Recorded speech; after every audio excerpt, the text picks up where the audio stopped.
चुंबकत्व एवं चुंबकीय पदार्थों के चुंबकीय गुण, नया चैप्टर है हमारा, magnetism and magnetic properties of matter. ठीक है। तो सबसे पहले चुंबक क्या होता है और चुंबकत्व क्या होता है ये पहले जान लेते हैं। तो जो पदार्थ चुंबकीय वस्तुओं को अपनी ओर आकर्षित करता है उसे चुंबक कहते हैं। अब चुंबकीय पदार्थ क्या है, जैसे लोहा है, निकिल, कोबाल्ट, ये सभी क्या है, चुंबकीय पदार्थ है। तो चुंबक क्या करता है, इनको अपनी ओर आकर्षित करता है। ठीक है ना, तो इन्हें हमने क्या कह दिया, चुंबक कह दिया। ठीक है, और जो पदार्थ आकर्षित होते हैं उसको चुंबकीय पदार्थ कह दिया। ठीक है, तथा चुंबक के इस गुण को चुंबकत्व कहते हैं। जो आकर्षित करने का गुण होता है चुंबक में उसे ही क्या कहते हैं, चुंबकत्व कहते हैं। ठीक है, चुंबकीय ध्रुव, सभी को पता है चुंबक दो ध्रुवों से मिलकर बना होता है, एन ध्रुव और एस ध्रुव। ठीक है, उत्तरी ध्रुव और दक्षिणी ध्रुव। तो किसी चुंबक के सिरों के निकट जिन बिंदुओं पर उसका चुंबकत्व सर्वाधिक होता है उन्हें चुंबकीय ध्रुव कहते हैं।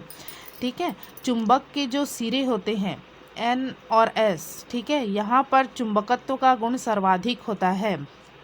मतलब यहाँ पर यदि किसी चुंबकीय पदार्थ को लाएंगे तो तेजी से आकर्षित होगा वो। उत्तरी ध्रुव और दक्षिणी ध्रुव सभी को पता है, किसी भी चुंबक के दोनों ध्रुवों को पृथक करना असंभव है। ठीक है, कभी भी दोनों ध्रुवों को पृथक नहीं किया जा सकता। यदि आप चुंबक को दो टुकड़े में काट देंगे, ठीक है ना, एन और एस,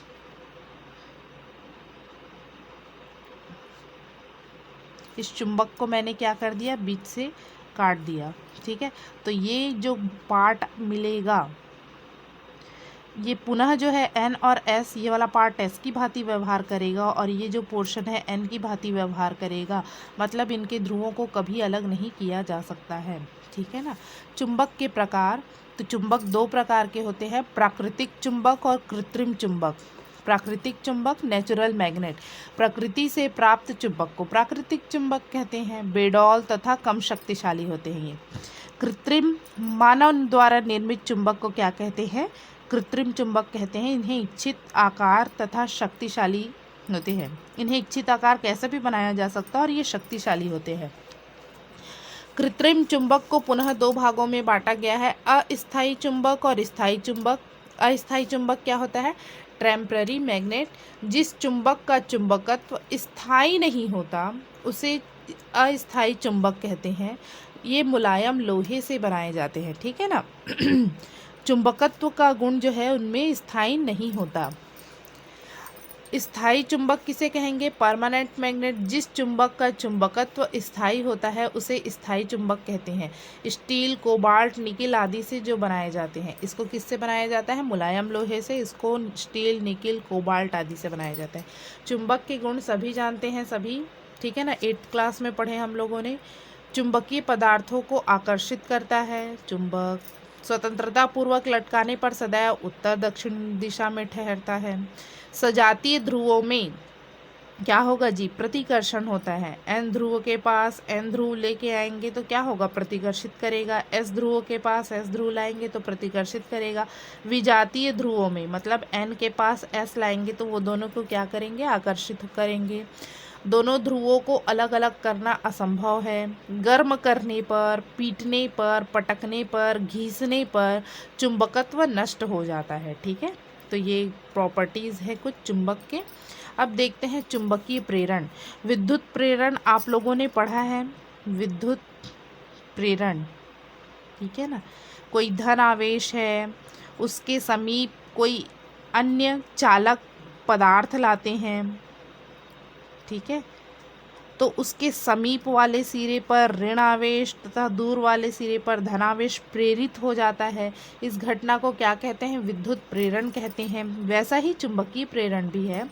चुंबक की उपस्थिति में किसी चुंबकीय पदार्थ में चुंबकत्व उत्पन्न होने की क्रिया को चुंबकीय प्रेरण कहते हैं। या ऐसा समझ सकते हो कि किसी चुंबक है, ये चुंबक है और ये एन ध्रुव है, ये एस ध्रुव है। चुंबकीय पदार्थ लेके आए, लोहे का कील है समझ लो ये, ठीक है। तो उसको पास लेके आएंगे तो क्या होगा, उसके समीप वाले सिरे पर एन ध्रुव और दूर दूरवर्ती सिरे पर एस ध्रुव, मतलब समीप वाले पर विपरीत, एन का विपरीत है ना ये, एस ध्रुव, सॉरी एस का विपरीत एन ध्रुव, और दूरवर्ती सिरे पर एस ध्रुव। जैसे इसमें होता है प्लस है तो यहाँ माइनस आएगा और दूरवर्ती वाले में प्लस आएगा। जैसे यहाँ पर एस है तो यहाँ समीप वाले में एन आएगा और दूरवर्ती में एस आएगा, ठीक है ना। तो इस घटना को क्या कहते हैं? चुंबकीय प्रेरण, या कह सकते हैं किसी चुंबक के समीप चुंबकीय पदार्थ को लाने पर उसमें क्या उत्पन्न हो गया जी, चुंबकत्व उत्पन्न होने की क्रिया को क्या कहते हैं? चुंबकीय प्रेरण कहते हैं। अब देखते हैं चुंबकीय अक्ष। तो चुंबक के दोनों ध्रुवों को मिलाने वाली काल्पनिक रेखा को क्या कहते हैं? चुंबकीय अक्ष कहते हैं, ठीक है। चुंबक की प्रभावी लंबाई effective length of a magnet, तो दोनों ध्रुवों के बीच की दूरी को, ठीक है, दोनों ध्रुवों के बीच की दूरी को क्या कहते हैं? चुंबक की प्रभावी लंबाई कहते हैं। इसे 2L से प्रदर्शित करते हैं, ठीक है। याद होगा आप लोगों को, प्लस आवेश और माइनस आवेश के बीच की दूरी को 2a से प्रदर्शित करते हैं।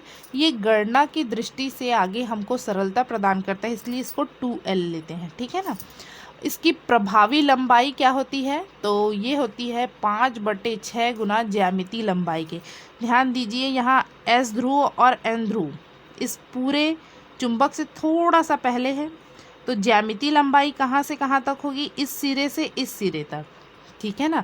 परंतु जब प्रभावी लंबाई देख रहे हैं तो ये इस पॉइंट से इस पॉइंट तक होगा, ठीक है ना। तो ज्यामितीय लंबाई से ये क्या है? थोड़ा सा कम है।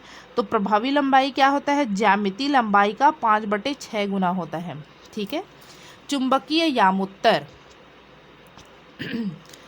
चुंबक को स्वतंत्रता पूर्वक लटकाने पर चुंबकीय अक्ष से गुजरने वाले ऊर्ध्वाधर तल को चुंबकीय यामुत्तर कहते हैं, ठीक है ना। जैसे कि ये मेरे पास एक दंड चुंबक है, ठीक है ना, ये उसका अक्ष होगा, ये वाली लाइन क्या होगी? अक्ष होगी, सीधी रेखा, ठीक है ना। इसको यदि मैं काट दूं, ठीक है, तो क्या होगा? एक पृष्ठ मिलेगा इस प्रकार से। इसी पृष्ठ को क्या कहते हैं? हम चुंबकीय यामुत्तर कहते हैं। यहाँ से काट देंगे तो इसी प्रकार से कोई संरचना मिलेगी हमको, तो उसी को क्या कहते हैं हम? चुंबकीय यामुत्तर, ठीक है। अब आगे देखते हैं उदासीन रेखा, नल पॉइंट। तो चुंबक के केंद्र से उसकी लंबाई के लंबवत गुजरने वाली काल्पनिक रेखा को उदासीन कहते हैं, ठीक है। ये चुंबक का केंद्र होगा, उससे गुजरने वाली ये काल्पनिक रेखा है, लंबवत रेखा को क्या कहते हैं? उदासीन रेखा कहते हैं। जैसे हमने आवेश के लिए कूलाम का नियम पढ़ा था, वैसे ही यहाँ चुंबकीय क्षेत्र के लिए या चुंबक के लिए भी क्या है? कूलाम का नियम है। तो कूलाम का व्युत्क्रम वर्ग का नियम क्या कहता है? तो यदि आपको आवेश के लिए याद है तो आसानी से आप जो है चुंबक के लिए भी याद रख सकते हैं। सन 1758 में फ्रांसीसी वैज्ञानिक C.A. कूलाम ने नियम का प्रतिपादन किया था, ठीक है। इसमें क्या होगा? उस आवेश के लिए हमने क्या पढ़ा था? किन्हीं दोनों आवेशों के परिमाण के गुणनफल और दोनों के बीच की दूरी के वर्ग के व्युत्क्रमानुपाती होता है, ठीक है, यही होता है। तो इसमें क्या होगा? किन्हीं दो ध्रुवों के मध्य लगने वाला बल उन ध्रुवों के ध्रुव प्राबल्य, ठीक है, उन ध्रुवों के ध्रुव प्राबल्यों के गुणनफल के अनुक्रमानुपाती, ध्रुव नहीं लिखेंगे, ध्रुव प्राबल्य लिखेंगे ना, ध्रुवों की प्रबलता कितनी है, तथा उनके बीच की दूरी के वर्ग के व्युत्क्रमानुपाती होती है, एज इट इज, ठीक है ना। यदि m1 व m2 ध्रुव प्राबल्य के ध्रुवों के बीच की दूरी d हो तो इस नियमानुसार उनके बीच लगने वाला बल, ठीक है, m1 और m2 क्या है? ध्रुव प्राबल्य है, ठीक है, कोई भी ध्रुव है उनकी ध्रुव प्राबल्य, प्रबलता कितनी है उसकी। तो F अनुक्रमानुपाती m1 m2 तथा F व्युत्क्रमानुपाती 1/d²। तो F अनुक्रमानुपाती क्या आ गया? m1 m2/d², या F = k m1 m2/d²।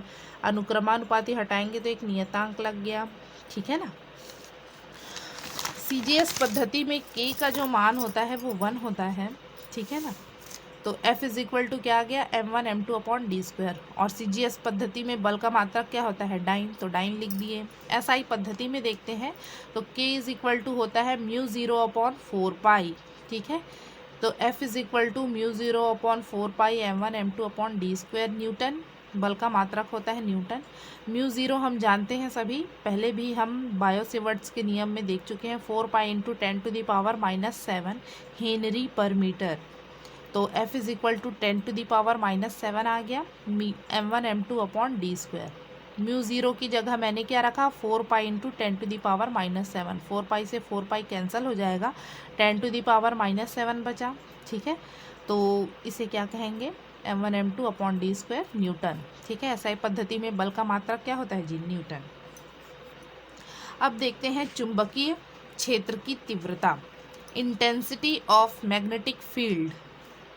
तो विद्युत क्षेत्र की तीव्रता यदि पढ़े हैं तो चुंबकीय क्षेत्र की तीव्रता भी आसानी से समझ में आ जाएगा, ठीक है ना। बस तुलनात्मक रूप में पढ़ना है हमको।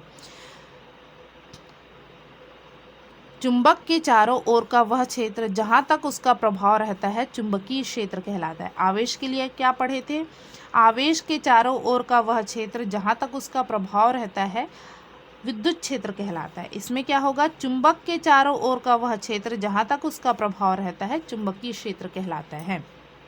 अब चुंबकीय क्षेत्र की तीव्रता पढ़ते हैं। तो चुंबकीय क्षेत्र में किसी बिंदु पर रखा एकांक उत्तरी ध्रुव, वास्तव में संभव नहीं है केवल एक ध्रुव को लेना, परंतु ये हम मान के चलते हैं कि एकांक उत्तरी ध्रुव है हमारे पास। एकांक उत्तरी ध्रुव जितने बल का अनुभव करता है उसे उस बिंदु पर चुंबकीय क्षेत्र की तीव्रता कहते हैं, ठीक है ना। ये चुंबकीय क्षेत्र हो गया, इसमें जो है एकांक उत्तरी ध्रुव, n का मान क्या है, एकांक, ये जितने बल का अनुभव करेगा, ठीक है, ये है चुंबकीय क्षेत्र। एकांक उत्तरी ध्रुव जितने बल का अनुभव करता है उसे ही क्या कहते हैं, चुंबकीय क्षेत्र की तीव्रता कहते हैं। संक्षेप में इसे चुंबकीय क्षेत्र भी कहते हैं। यह एक सदिश राशि है, इसकी दिशा उत्तरी ध्रुव पर लगने वाली बल की दिशा में होती है। दिशा कैसे निकाल सकती हैं, जिस दिशा में बल लग रहा है वही क्या होगा, चुंबकीय क्षेत्र की तीव्रता की दिशा भी होगी, ठीक है। यदि चुंबकीय क्षेत्र के किसी बिंदु पर जहाँ चुंबकीय क्षेत्र की तीव्रता कैपिटल B है, ठीक है ना, चुंबकीय क्षेत्र की तीव्रता को B से प्रदर्शित करते हैं। M ध्रुव प्राबल्य का एक ध्रुव रख दिया जाए तो उस पर चुंबकीय क्षेत्र के कारण लगने वाला बल, ठीक है। एकांक उत्तरी ध्रुव रखे, उसका मान क्या है, ध्रुव प्राबल्य M, ध्रुव प्राबल्य लेते हैं, ध्यान देंगे, चुंबकीय क्षेत्र की तीव्रता जो है B है। तो लगने वाला बल F इज इक्वल टू क्या होगा, m इंटू बी, ठीक है ना। अब कूलाम के नियम से बल जानते हैं हम, क्या होता है μ0 अपॉन 4 एक ही ध्रुव है ना, तो दोनों की प्रबलता समान होगी, इसलिए m इंटू एम लिखे हैं, ठीक है, upon d square, μ0 upon 4 m upon d square. Coulomb के नियम से m1 m2 बराबर m है, तो mm लिख दिए, ठीक है। एक m से एक m कट जाएगा तो चुंबकीय क्षेत्र की तीव्रता B बराबर कितना आएगा, μ0 upon 4 m upon d square, ठीक है। तो इस प्रकार से हमारे पास चुंबकीय क्षेत्र का सूत्र हो गया। CGS पद्धति में मात्रक क्या होता है, गॉस G से प्रदर्शित करते हैं। SI पद्धति में मात्रक होता है टेस्ला या न्यूटन पर एम्पियर मीटर या वेबर पर मीटर स्क्वायर भी होता है, ठीक है ना, ध्यान रखेंगे इसका। अब चुंबकीय आघूर्ण देखते हैं। तो द्विध्रुव आघूर्ण आप सभी जो है आवेश में पढ़े हैं, वैसा ही है। मैग्नेटिक मोमेंट, किसी चुंबक के ध्रुव प्राबल्य और उसकी प्रभावी लंबाई के गुणनफल को उस चुंबक का चुंबकीय आघूर्ण कहते हैं, इसे कैपिटल M से प्रदर्शित करते हैं। द्विध्रुव आघूर्ण क्या होता था, विद्युत का vector P is equal to एक आवेश गुना दोनों आवेश के बीच की लंबवत दूरी, ठीक है, यही होता था। और यहाँ क्या है, चुंबकीय आघूर्ण एक ध्रुव प्राबल्य गुना दोनों ध्रुव प्राबल्यों के बीच की प्रभावी दूरी, ठीक है ना, प्रभावी लंबाई। तो as it is same to same है। तो इस प्रकार से हमारे पास आ गया m ध्रुव प्राबल्य के किसी चुंबक की प्रभावी लंबाई 2l हो तो उसका चुंबकीय आघूर्ण m बराबर m × 2l होगा। ठीक है ना। चुंबकीय आघूर्ण एक सदिश राशि है। ठीक है।